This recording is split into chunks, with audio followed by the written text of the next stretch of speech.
Baik, jadi memang ya suhu ruangan yang semakin dingin, tapi kita tetap hangat karena memang adrenalin yang seperti saya kasih tahu tadi terus dipacu nih, jantung terus dipres ya, sehingga tubuh tetap terasa hangat walaupun AC banyak banget nih di ruangan hari ini.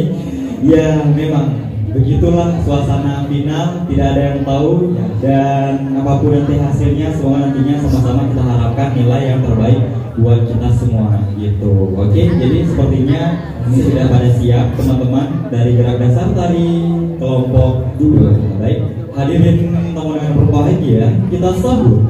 Inilah dia gerak dasar tari kelompok 2 semester 1 unit B. Beri tepuk tangan yang meriah.